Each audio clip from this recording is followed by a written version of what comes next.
Hey, welcome to America. The best movies. Did this get released? No, it has no release date in the UK yet. Do you think it's because of the one scene where Pedro's using nunchucks?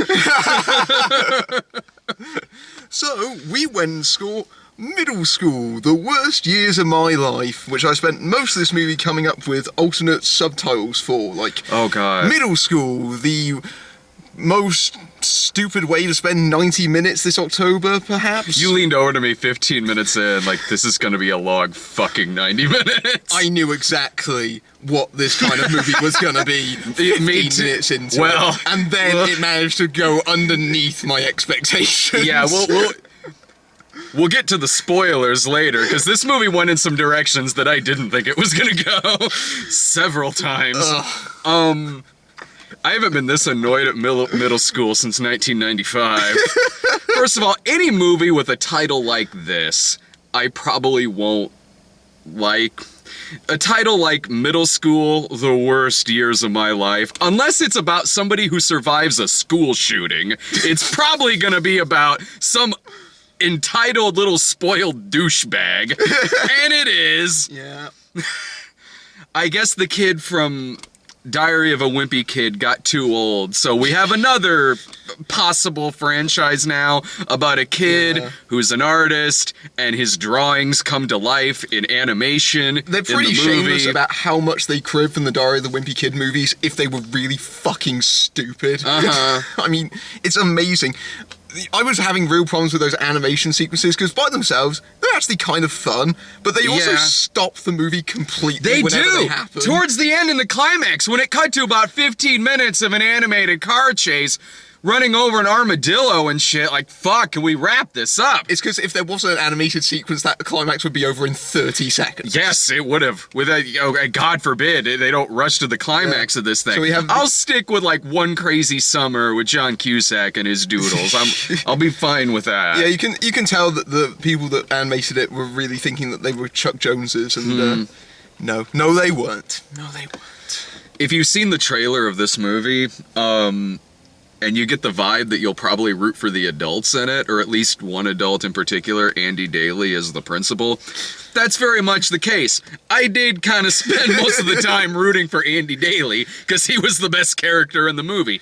Any chuckle I had in this film was from him. His performance in this movie it was the kind of performance where someone knows they're in a really shitty kids movie, and someone told him to really play up to what a kid's idea of a really strict principal is. He is the sort of principal that goes around going, "No jokes." He actually, at one point in the movie, goes, "No bathroom breaks for anyone." No bathroom breaks for anyone. Why does this test say true or false? The principal has 3 nipples. I'll have you know, I actually have no nipples, and I am beautiful. Occasionally, he will have a funny line. No, yeah, when he said that the one kid's stepmom was hot. Yeah. And when he said something about his ex-wife. Oh yeah, that was the one line that sort of cracked me up in the movie. Yeah.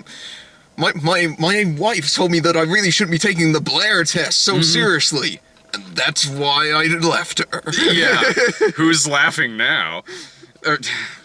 So this movie is about this kid who finds a new middle school because he's been expelled from all of his other ones. Yeah. I guess for being a serious wet blanket. Yeah. It seems like that's the worst this kid has previously done. Yeah. He's just a sad sack, so he's expelled.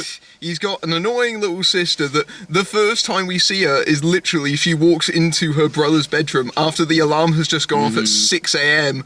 to go to the mother, played by Lauren Grantham, and goes, "Where's my breakfast?" I'm always happy seeing Lauren Graham in movies. Yeah. Her popping up just made me excited. We get more Gilmore Girls towards the end of November. It was weird how she vaguely kind of disappeared towards the end of the movie. Because her character's a sous chef, which seems like a character trait that they introduced that might actually go anywhere, but no.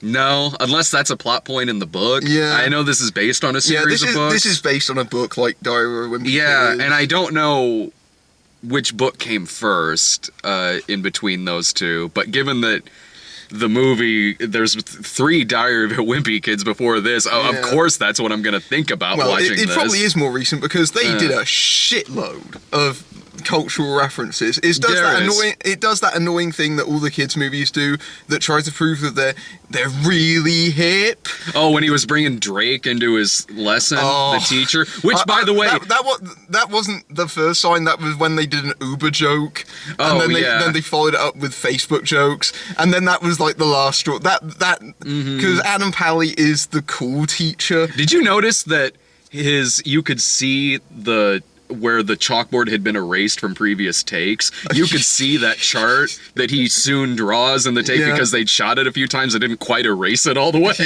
Yeah. So he's really cool because he knows rappers, because apparently he's down with the streets. Yeah, which... Okay, there's several issues that I have here.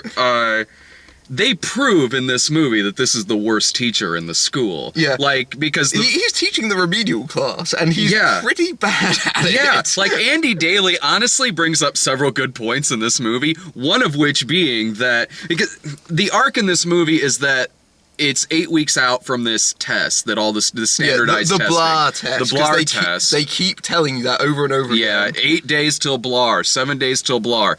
There's this standardized test that everyone has to take, and the school as a whole isn't doing that well in their current testing because of this one class, because of this one teacher. He's bringing all the average scores down. Yeah, but... Andy Daly is the villain in this movie, so we're supposed to be rooting against him, but I'm really not at this point. Like, okay, Andy Daly in this film, later on towards the end of the movie, he starts doing some illegal shit, but before then, he's just really strict. Like, suck it up, kid. Like, in 3 years, you'll be out of this school. Just tuck in your fucking shirt. Who gives a shit? Like, yeah, he's strict. Probably because he wants you little shits to do well in this testing, because if you do well in this testing, odds are the school will get more funding. Yeah. Well, the thing is, the kid in this movie... See, the thing is, it's very clear early on that something has happened with this kid, and we'll get to that. Yeah, boy, howdy will we. That's a whole bag of worms right there. But we're clear about this. But at the same time, he's got this notepad full of doodles, and sort of the thing that instigates this entire movie is that his book gets taken away from him, and And so Andy Daly goes, bring out the bucket of acid. Like, he has his own bucket of dip from Roger Rabbit that he melts. Bright blue dip. Bright blue dip that he melts this kid's doodles in a thing of acid, and you see the cartoon characters dying. Trust me, it's not as disturbing as when Judge Doom melted the fucking shoe in Roger Rabbit. Yeah. And so it's all started off, and what I was thinking during this stage was, you know what, this kid really has his head in the clouds. It's like, okay, it's understandable that he kind of does, but at the same time, you're going to school, you probably shouldn't spend the whole time doodling in your book, for crying out loud. It's like, give it a few years, you can post it on DeviantArt. This kid's already on DeviantArt, I'll bet anything. Yeah. So because of this incident, the kid then wants to break every rule in the book. He wants to destroy the rule book in exchange for destroying his book. Which shows that this kid is a superhero.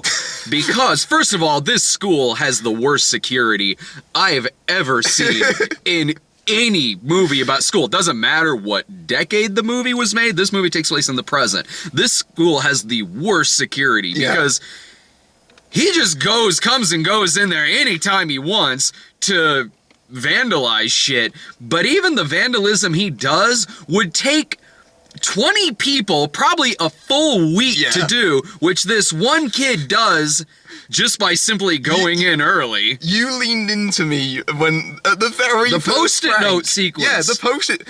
That's the very first prank, is the post-it note sequence. And you've seen that bit in the trailer where they decorate. Oh, it's extended in the actual movie. Yeah, it's not just the principal's office in the movie. He decorated about half the school corridor. Yeah, and it's not just sticking up a bunch of post-it notes. He made faces and words and he decorated it. Yeah, what would take like a skilled Post-it note artist, I guess, if that's a thing. It's almost like they had a Hollywood production designer to do that. What would take this kid probably a week to do, he just did overnight. There's no security in this school that saw him coming and going or doing any of this. Yeah, there's no cameras. Yeah.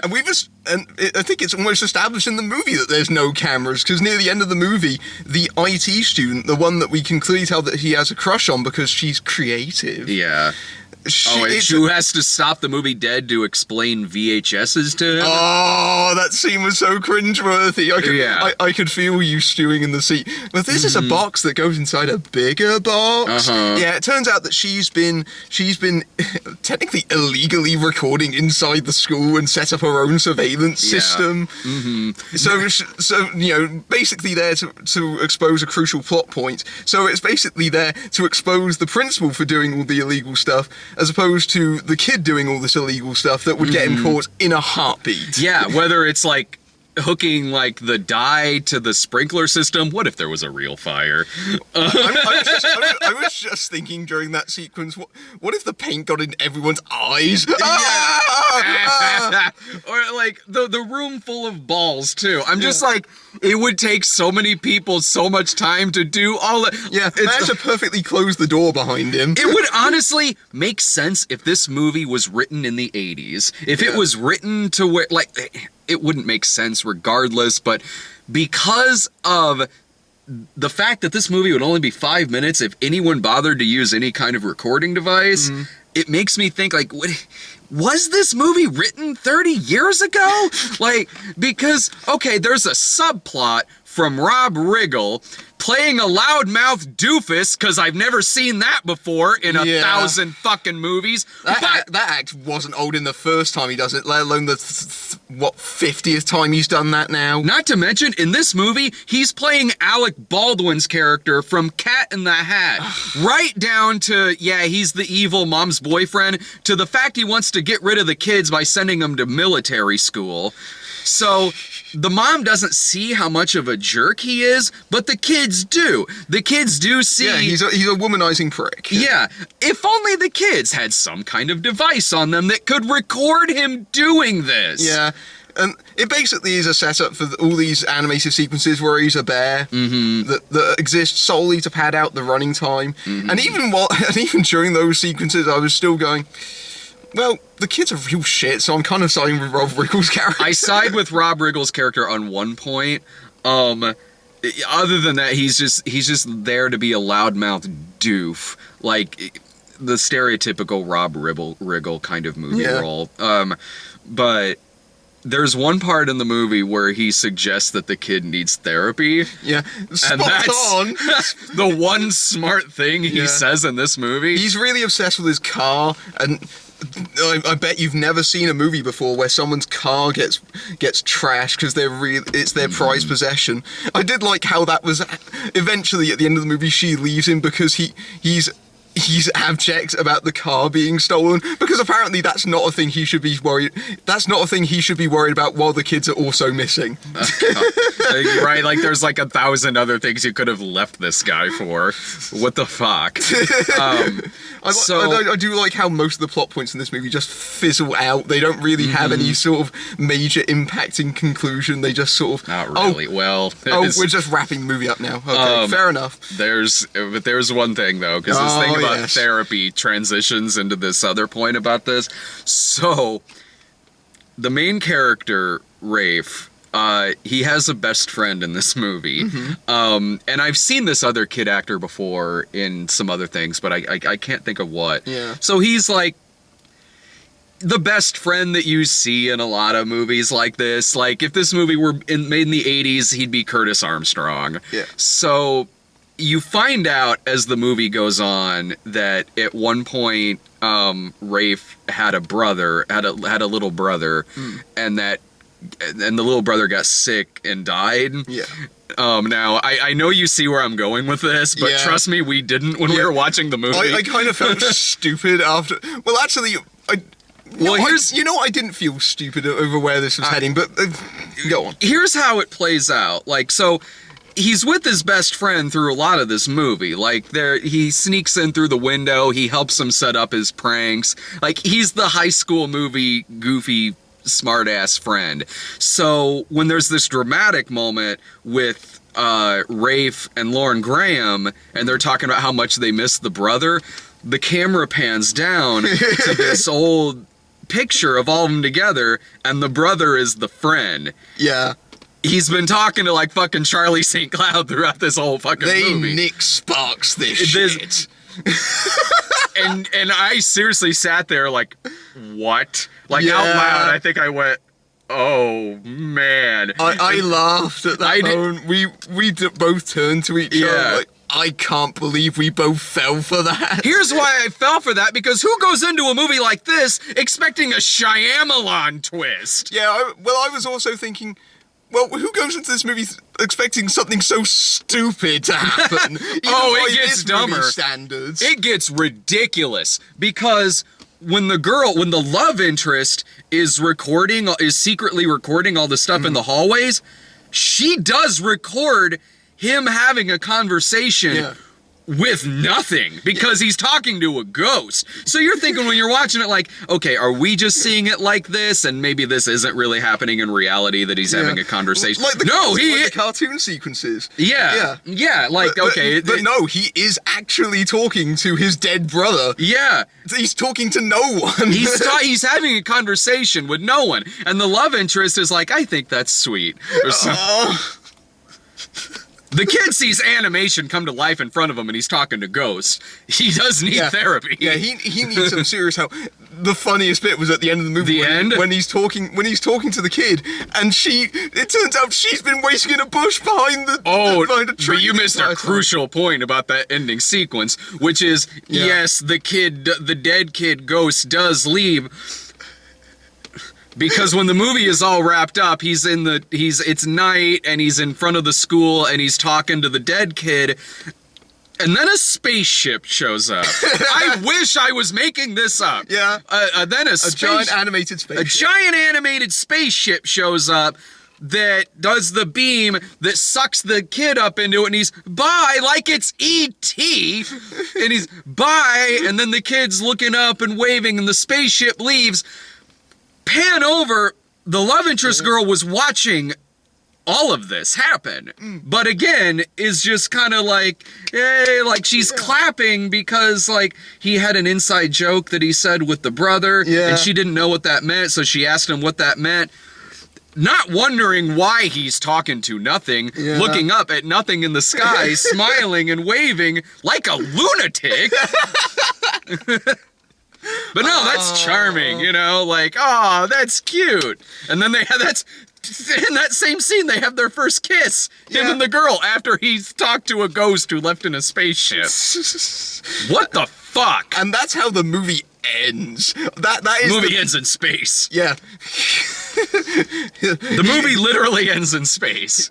Poochie died on the way to his home planet. Yeah. Wow. And we left the theater, and I looked at you and went, we surprisingly have a lot to talk about with this movie. Yeah.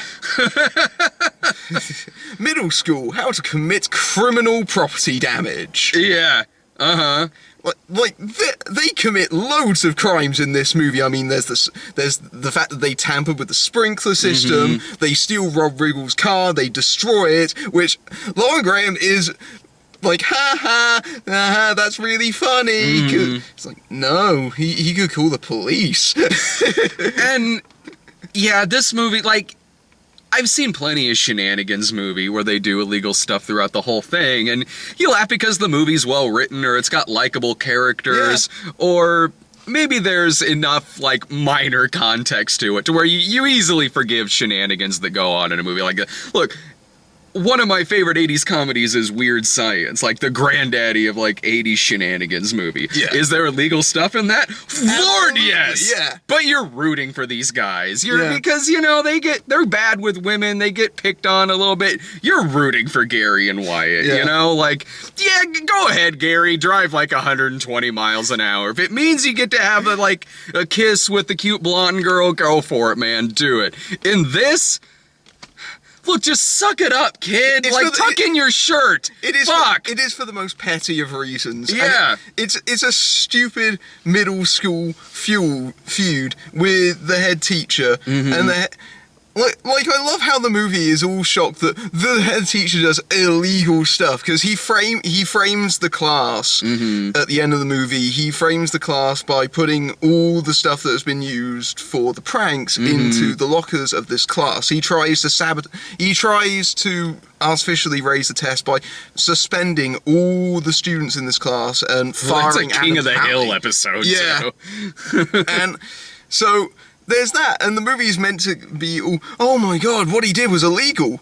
That doesn't really, that's a bit hypocritical. It really kind of is. Like, yeah, it is a little bit. Kids, But, like, kids, it's okay to break rules that you don't agree with if the person that's enforcing them is a dick. That's the message of this movie, apparently. like, so he had a dress code. Like, he had a dress code. He made him walk in a line. Like, No loitering. This movie is like if, like, The Wall was a Disney production. Like, someone who goes to a military school would watch a movie like this and laugh. Yeah. Like, oh no.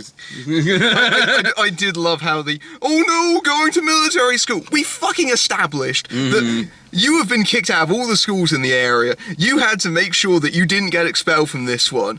What the fuck did you think was going to happen at the end of this game? If he didn't like Andy Daly's rules, he's gonna go like fucking Tom Cruise at the end of Taps at military school. Shit. I love how the scene where he actually gets expelled, the reason that he gets expelled is to do with the sprinkler system, because he tries to save the class by going into the principal's office, and he gets onto the principal's desk and essentially threatens him by lifting up a lighter that I'm pretty sure he shouldn't have in this school anyway, and holds it up to the sprinkler system. Like, that is illegal. But in that same scene, Like, Andy Daly... What did you think was going to happen in any school if you hold up a lighter and set off the sprinkler system? You're going to get, at the very least, suspended, if not expelled. Like, and all that kid had to do was to just have a recording device on him, because Andy Daly blackmails him. Andy Daly totally blackmails him in that scene. All he needed to do was have his goddamn phone recording in that scene. The whole thing could have been fixed in 30 seconds. Well, it's like the movie forgets all the technological references they just had to shoehorn into the movie. Like the fact they keep referencing, it's trending on Twitter, it's going to other schools. But like, they have that token effort in there, but otherwise it feels like they forget the fact they have phones, it feels like they forget they have technology, they forget they have a friend that works in the AV club that apparently is occupied by one solitary person, so why are they running an AV club at this school anyway? Yeah. It's stupid. Yeah. It's this movie's really bad. Yeah. Like, I can't recommend this. Like, obviously not to see it in the theater, but don't take your kids to go see this movie. No. It's got really bad messages for kids anyway. If you want to show them a good shenanigans movie, like, keep the kids home, watch Weird Science. Fuck. Make them if you want to show them the Diary of the Wimpy Kid movies, just make them watch those. There's 3 of them. You can get them in the Walmart bin, for crying out loud. And There's 3 to choose from. You don't have to pay to go see this shit. They're better movies than this. I honestly never saw the first 2. I saw the 3rd one, and I don't remember liking it, but I can say that it was probably better than this. There were families in that screening. There were families. There were a couple, yeah. Not very many. No, but there and were they came in late, too. Yeah. But I think we were the only ones that laughed, and we were the only ones that were laughing at the stuff that I'm pretty sure 99% that wasn't supposed to be funny. Like, the kid turning out to be a ghost. Like, I'm pretty sure we weren't supposed to laugh at that. Some of Andy Daly's lines, so a few of those got me, but that's... You can watch so much better things that involve Andy Daly. Yeah. Why even waste your time watching this on Netflix? I was a little bit curious because we were looking on Rotten Tomatoes and there were no critic reviews. Shockingly. Which indicated that they didn't screen this for critics, which seemed a bit unusual for the kind of film this is. Having seen this, I understand 100% why Lionsgate didn't screen this for critics, because they would have torn this a new arsehole. Because this is a movie that should have been just direct to the Disney Channel. Yeah. Like honestly, this is like a teen network movie that is somehow in theaters right now. I mean, I thought this movie was going to be dumb. I didn't realize the sort of almost Herculean amounts of just stupidity in this movie. It was, other than the twists that this movie has, which again, a movie like this has twists. What the fuck? Other than it going in the supernatural direction. Yeah, other than it going in like the supernatural direction. The movie played out like I thought it would from the trailers, like with all the pranks that are. It's big fat liar for this generation. You can clearly tell it's aimed right towards its specific audience. There's very few jokes that are aimed at adults, and what there are super awkward. This is the kind of movie where there's at least 2 moments where they allude to swearing, but they can't do it because it's a PG movie. Yeah. Like there's that bit where he shuts down the AV club and it cuts to the AV club girl going, "Oh shit, beep, beep." Yeah. Yeah. What rhymes with suck? Nothing good. Just like the movie. Just say fuck. You're in a room with a ghost. The ghost isn't gonna tell on you. Fuck. The ghost that manages to give you journals somehow. Yeah. Yeah. Right. They can just pick this one moment to open that. My final thought on this is just skip it. Like, it's seeing us talk about how insane this movie gets is probably more entertaining than seeing it for yourself, especially when you know what's gonna happen in it, because we've already spoiled it for you. Yeah. That's my final thought on this. Skip it. Don't go and see this.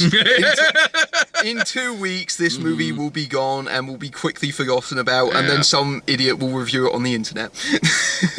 We're those idiots reviewing it on the internet. We paid for the ticket. The ticket guy laughed at us when we 2 for middle school.